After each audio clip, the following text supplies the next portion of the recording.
Gawa tayo na lang ng maikling series, no? Less than 5 minutes. Tawagin nating brief series para mabilis na lang. Total, ako ay naka-brief. Hindi nyo ba alam, ganito ako mag-review pag mainit? Bago natin malimutan, itong gentleman na nakuha natin sa Dubai Airport. Guys, I highly recommend this. May mga nagsasabi sa comments na hindi daw tumatagal, no? Ito, nung na-review ko noong 2017, di ba? Gentleman nila Natalie Orson. Ito ginawa nila, no? Ni Olivier Cresp. Gentleman, Givenchy, Reserve, Privé, Eau de Parfum. No? Ang haba, no? Isa pa. Gentleman, Givenchy, Reserve, Privé, EDP, Eau de Parfum. No? So, bakit kaya ganito kahaba yan? Eh, ano ibig sabihin nun, guys? Ba't maghihirap-hirap pa sila na pag-isip ng pangalan nito? No, it's special for them. Even for the perfumers. So, buksan natin, guys, ha? 1, 2, 3. Oh! Okay. Woo! Ilaw ba? Ayan. Gentleman. Magkano pala ito? Magkano pala ito? Nakita na natin sa Ujatse.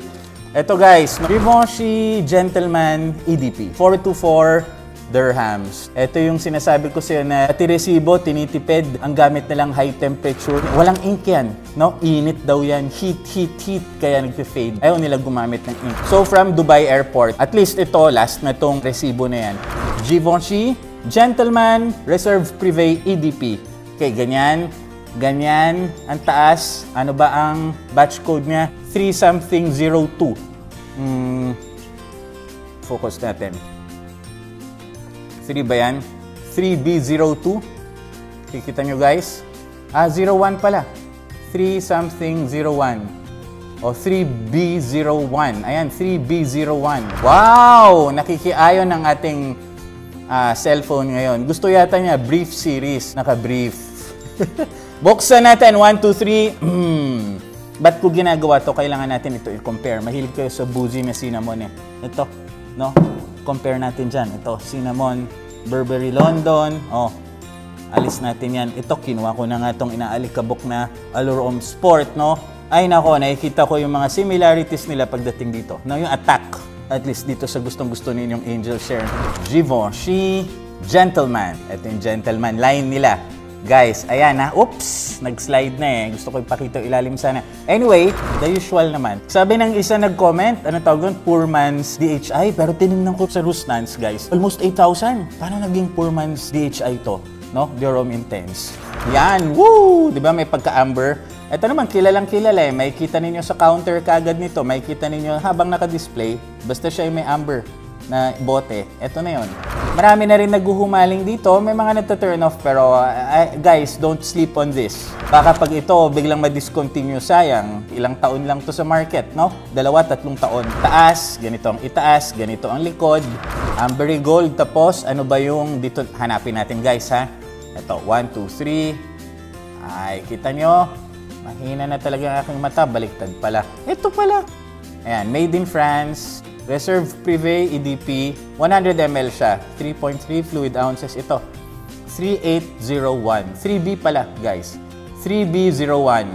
Now, eksakto para nandun sa box natin, guys. Okay? Guys. Puro na lang, guys. So, ito ibaba natin. Normal bote. Normal bote. Parehong-pareho sa mga nauna dito. Okay, 1, 2, 3, akyat natin. Hindi siya magnet. Ito, ang taas niya, walang nakastamp dito. Wala. Kulay itim lahat, no? Except dun sa atomizer niya na, yan, kulay puti. Yan, white atomizer. Sige, spray natin guys ha. Tingnan natin kung may lalabas. Feeling ko parang may lalabas dito Pero itong sinasabi ko sa inyo, di ba? Usually, kaya natin spray para malaman kung nagamit o hindi. Hihigop yan, usually pag bago. Tingnan natin, baka sumablay na ako ngayon, ha? Layo natin ng konti yung camera. Ayan. Sige. 1, 2, 3. Wala. Ayan, todo na yan. Humihigop kasi bago. 1, 2, 3. Wala pa rin. Todo na yan, humihigop dahil bago. Ito, third, meron na siguro yan. 1, 2, 3. Ayan, 1, 2. Woo! Layo natin yung camera ng konti. Ayan. Sige. Tanyo, inatake na niya ako. Oh my God! Guys, hindi exaggeration to. Again, huwag niyong tutulugan to.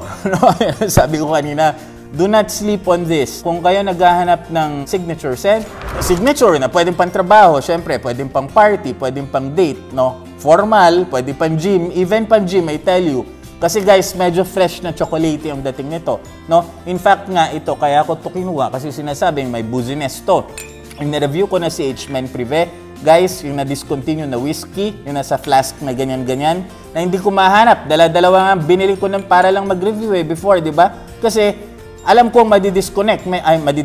Alam kong madi-discontinue na siya. No, okay yung booziness nun. Okay ang booziness nun. No, ito hinahanap ko ang booziness nito nung nandun ako sa Dubai Airport, no?